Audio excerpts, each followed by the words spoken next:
प्रिय मित्रों, प्रभु की बुलाहट एक विशेष बुलाहट होती है।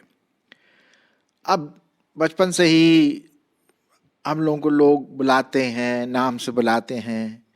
हमारे माता पिता हमें बुलाते हैं, हमारे भाई बहन हमें बुलाते हैं, या हम किसी को बुलाते हैं। हमारे टीचर और हमारे पास्टर, हमारे और भी लोग एक दूसरे को बुलाते हैं। और क्यों बुलाते हैं?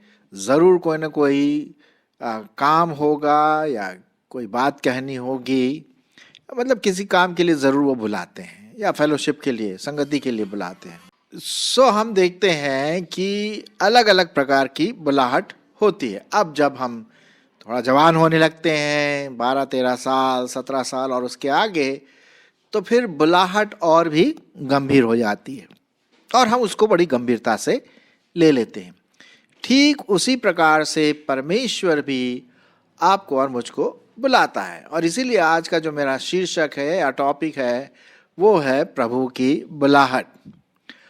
और जैसे कि आप देख रहे हैं इस डायग्राम में, चारों तरफ गोलाकार में लोग खड़े हुए हैं, हाथ से हाथ बांध करके, और उसके बीच में लिखा हुआ है क्यों।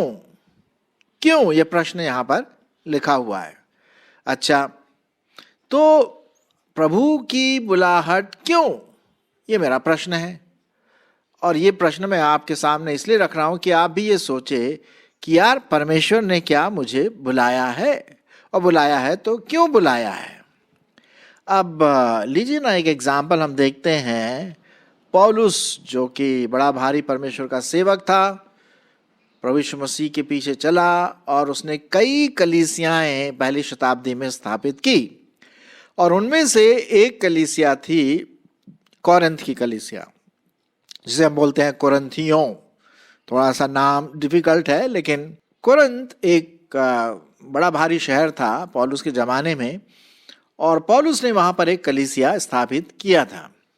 और उससे एक लेटर लिख रहा है, एक पत्र लिख रहा है, जिसे हम पत्री के रूप में जानते हैं।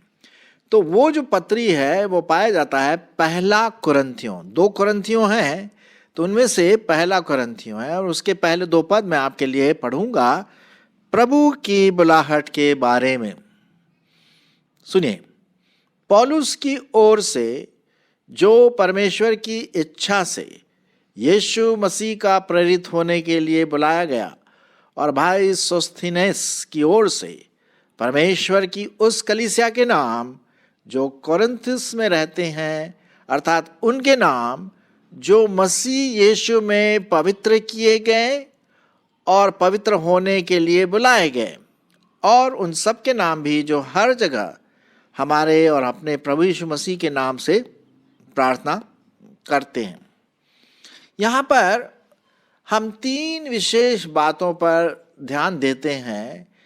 जब पौलुस ने कोरिन्थियों की लोगों को ये पत्री लिखी, तो उसने बुलाया, भाई तुम लोग क्यों बुलाए गए हो, क्या उद्देश्य है आपके बुलाने का। अब कोरिन्थ के जो लोग थे, थोड़ा सा वो अनैतिक जीवन में अपना जीवन बिताते थे, उल्टे सीधे काम और पूजा पाठ, मूर्ति पूजन, और मतलब तरह तरह की चीज़ें जो परमेश्वर के वचन के खिलाफ है। लेकिन जब उन्होंने प्रभु के बारे में सुना, तो उन्होंने सब चीज़ें छोड़ दी और वे सच्चे परमेश्वर के पीछे चलने लगे। अब उन्हें तो पता नहीं था और क्या क्या है। तब पौलुस उनको बताता है कि भाई तुम लोग एक विशेष कार्य के लिए बुलाए गए हो, एक विशेष उद्देश्य के लिए बुलाए गए हो, और वही उद्देश्य आपका मेरा भी होगा। क्योंकि कोरिन्थियों को जो लिखा वो हमारे लिए भी है, क्योंकि परमेश्वर का वचन 2000 साल पहले बहुत इंपॉर्टेंट था, आज भी है और 2000 साल के बाद भी होगा, क्योंकि ये उसका वचन है।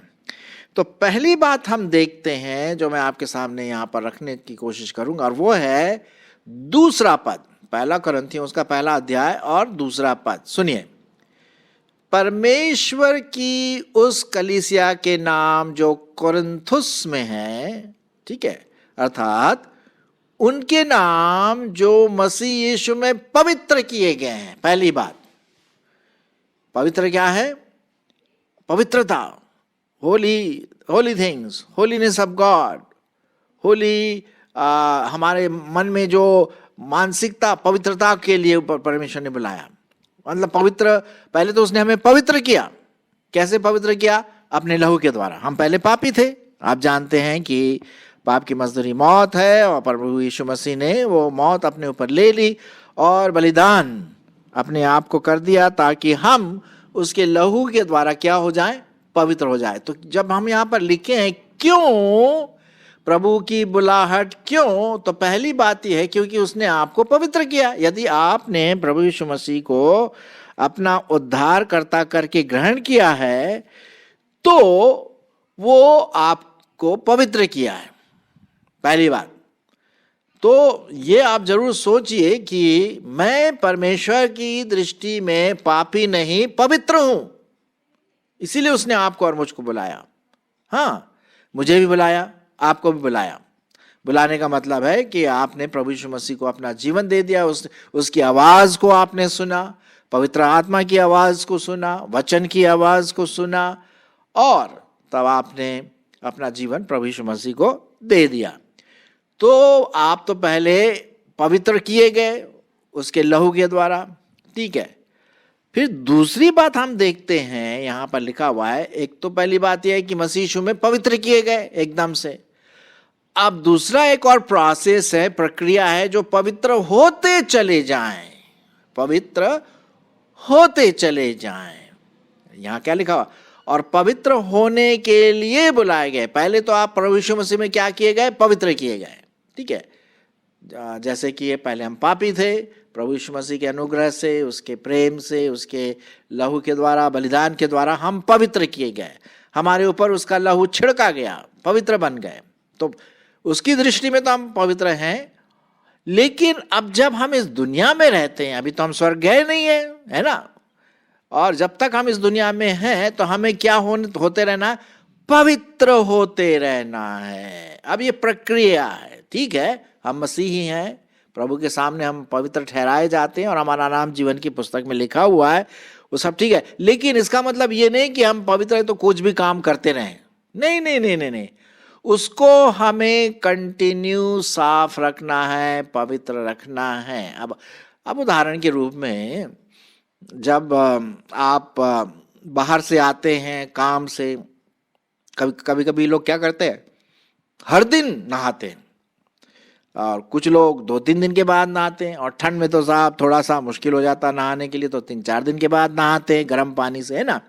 लेकिन नहाते जरूर हैं। क्यों? क्योंकि गंदे हो जाते हैं, है ना, बाहर जा करके। और आजकल धूल धक्कड़ और बहुत सारी चीज़ें हैं, उससे हमारा चेहरा गंदा होता है, हमारे कपड़े गंदे होते, सब पूरा शरीर गंदा हो जाता है। तो हमें साफ करने की ज़रूरत है, हमें नहाने की ज़रूरत है। तो ठीक उसी प्रकार से परमेश्वर ने तो हमें पवित्र किया है, एक कि भाई एक कहा कि तुम पवित्र लोग हो, ठीक है। लेकिन हमें पवित्र बने भी रहना है, क्योंकि गंदगी आ जाती है, पाप की गंदगी आ जाती है, गलत विचारों की गंदगी आ जाती है, और बुरे कामों के विचार हमारे मन में आने लगते हैं।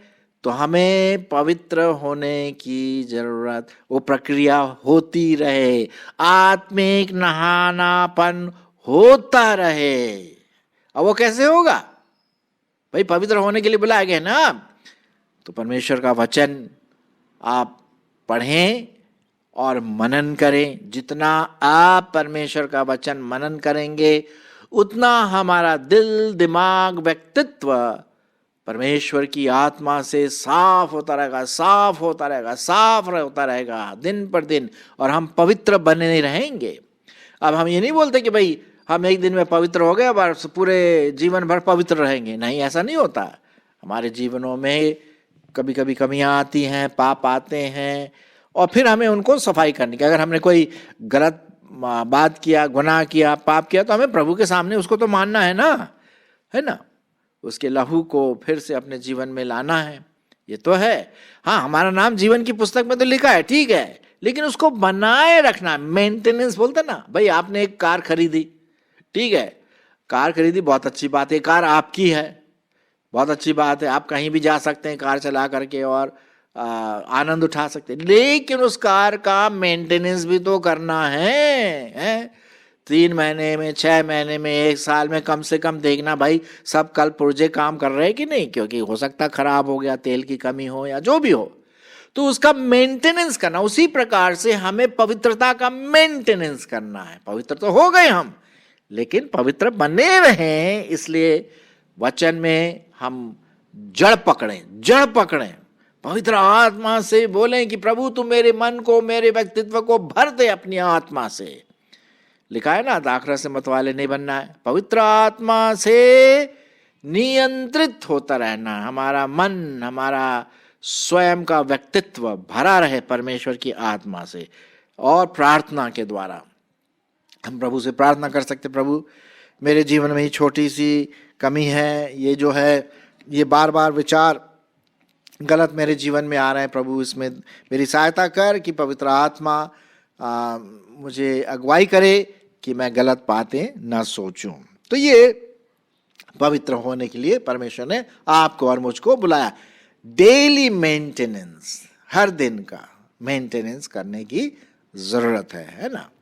आप जैसे कि हम खाना खाते तो खाना क्या एक बार में सब खा लेते पूरे जीवन भर का? नहीं भाई, खाना खाते हैं, हजम होता है, फिर हम भूख लगती, फिर हम खाते हैं, तो मेंटेनेंस, हमारी बॉडी का मेंटेनेंस चलता रहता है। उसी प्रकार हमें पवित्रता का मेंटेनेंस करना है। पवित्र आत्मा की जो उपस्थिति है अपने जीवन में देखना। फिर लिखा हुआ है, आगे भी लिखा, पहले तो हमने देखा कि परमेश्वर ने हमें पवित्र किया है इसलिए बुलाया, और बुलाने के साथ बोला कि भाई तुम पवित्र बनो।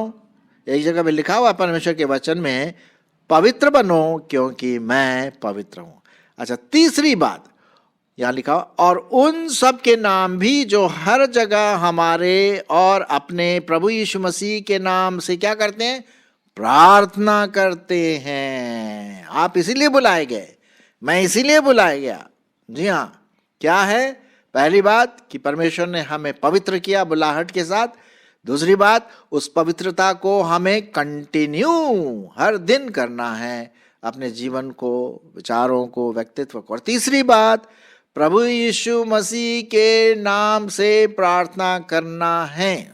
जो कुछ तुम मेरे नाम से मांगोगे वो मैं तुम्हारे लिए करूंगा। ये परमेश्वर का वचन है। जी हाँ, तो प्रार्थना, जैसे मैंने कहा कि प्रार्थना जो है वो हमारी ज़रूरतों को परमेश्वर के सामने लाना है। न सिर्फ ज़रूरतों को लाना है, हमें अपने आप को दीन करना है, नम्र बनाना है। जी हाँ, प्रार्थना से हम क्या होते हैं?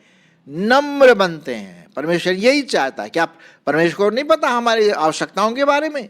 क्या उसको नहीं पता? उसे सब पता है भाई। वो तो हमारे दिल को जानता है, हमारे व्यक्तित्व को जानता है, हमारे दिमाग को जानता है, हमारे विचारों को जानता है, वो तौलता है। लेकिन प्रार्थना हम इसलिए करते हैं कि वो हमारे फायदे के लिए भाई, कि हम अपने मन में दीन बने, नम्र बने, प्रभु के सामने झुके, उसकी आदर, महिमा, स्तुति, आराधना करें, है ना। क्यों? इसीलिए परमेश्वर ने बुलाया आपको और मुझको कि हम उसके साथ आराधना, स्तुति, प्रार्थना करते रहें। जब भी मौका मिलता है, उठते बैठते, चाहे आप कोई भी काम क्यों ना कर रहे हो, स्टडी कर रहे हो तो अपने मन में सोच सकते हो थोड़ा सा, जैसे ना बोलते ना, अपने मन में विचार कर लिया। तो उससे क्या होता है? हम और भी पवित्र बनते चले जाते हैं। तो प्रभु की जो बुलाहट है, जैसे कि मैंने शुरुआत में कहा, वो बहुत स्पेशल बुलाहट है। और वही मैं आपको जवाब दे रहा, क्यों परमेश्वर ने बुलाया? क्योंकि उसने पहले तो हमें पवित्र किया, जैसे हमने देखा शुरू में, फिर उसने बुलाया कि हम पवित्र बनते जाएं। और तीसरी बात, हम प्रभु यीशु मसीह के नाम से प्रार्थना भी करते जाएं। हमारा दिल का जो टच है, हमारे हृदय का, हमारे जीवन का जो टच है, प्रभु को छूना, उसकी उपस्थिति को अपने जीवन में फील करना, हाँ, तब तो बात होती है ना। इसीलिए परमेश्वर ने आपको और मुझको बुलाया है। और अपना जो काम होता है रेगुलर, पढ़ना लिखना, स्कूल जाना, कॉलेज जाना, या नौकरी करना, घर में खाना बनाना, या बच्चों की देखभाल करना, कई चीज़ें हैं, वो तो चलता रहता है जब तक हम इस दुनिया में, वो चीज़ें नॉर्मल होती रहती। लेकिन इस सब के पीछे परमेश्वर की बुलाहट को हम ना भूलें। अच्छा, इसका परिणाम क्या है वो भी हम देख लेते हैं। 24 पद, यही पहला कुरिन्थियों उसका पहला अध्याय और 24 पद में क्या लिखा है सुनिए। आपके सामने मैं पढ़ने की कोशिश करूंगा, ठीक है। यहां पौलुस लिखता है, परंतु जो बुलाए गए हैं, वही जो बुलाहट की बात यहां पर आ रही है, परंतु जो बुलाए गए हैं, क्या यहूदी क्या यूनानी, उनके निकट मसीह परमेश्वर की सामर्थ और परमेश्वर का ज्ञान है। दो चीजें यहां पर लिखा हुआ है। कुरिन्थियों के लिए उसने कहा कि जो बुलाए गए हैं उनके लिए आशीष ये है कि वे परमेश्वर की सामर्थ को जानते हैं, और दूसरी बात, परमेश्वर का ज्ञान उनके पास है। कितनी अच्छी बात है। सुनिए साहब, सुनिए, परमेश्वर की सामर्थ, वो सामर्थ जो आपको और मुझको पाप से निकालता है, पवित्र करता है और हमारे जीवन को और सहायता करता है, शारीरिक रूप से, मानसिक रूप से, आत्मिक रूप से, सामाजिक रूप से। उसकी सामर्थ हमारे पास, उसका अनुग्रह हमारे पास है। हाँ, और क्या है दूसरी बात जो परिणाम स्वरूप है उसकी बुलाहट का? परमेश्वर का ज्ञान है। एक ज्ञान तो वो होता है जो हम सीखते हैं स्कूल कॉलेजेस में, इलेक्ट्रॉनिक्स हुआ, कंप्यूटर हुआ, आर्कियोलॉजी हुआ, टीचिंग का ज्ञान हुआ, इंजीनियर का ज्ञान हुआ, डॉक्टर नर्स मेडिकल का ज्ञान हुआ। ये ज्ञान बहुत अच्छा है, इसको तो हमें लेना ही लेना। लेकिन इसके पीछे जो परमेश्वर का ज्ञान है, जो ये सब ज्ञान देता है, वो भी परमेश्वर हमें देता है। परमेश्वर का ज्ञान असीम, और वो कैसे आता है?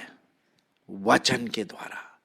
जितना हम वचन में घुसेंगे, जितना हम वचन में अपने आप को भिगोएंगे, उतना परमेश्वर का ज्ञान, और जितना हम परमेश्वर के वचन पर मनन करेंगे, मेडिटेट करेंगे, उसको अपने दिल दिमाग व्यक्तित्व में डालेंगे, परमेश्वर का ज्ञान हम पर और बढ़ता जाएगा, उसकी सामर्थ्य बढ़ती जाएगी। यही तो है मजे की बात।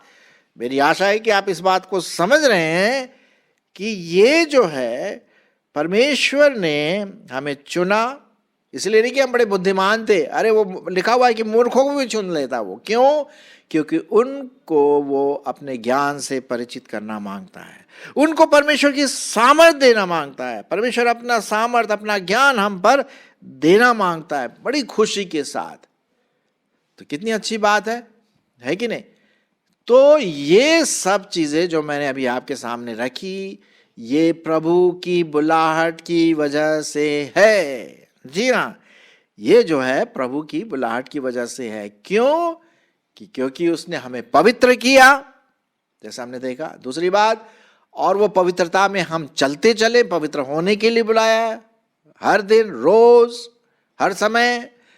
और तीसरी बात कि हम परमेश्वर से मांगे, प्रभु यीशु मसीह के नाम में प्रार्थना मांगे, प्रार्थना में उसके पास झुकें, आराधना करें, स्तुति करें, नम्र बने।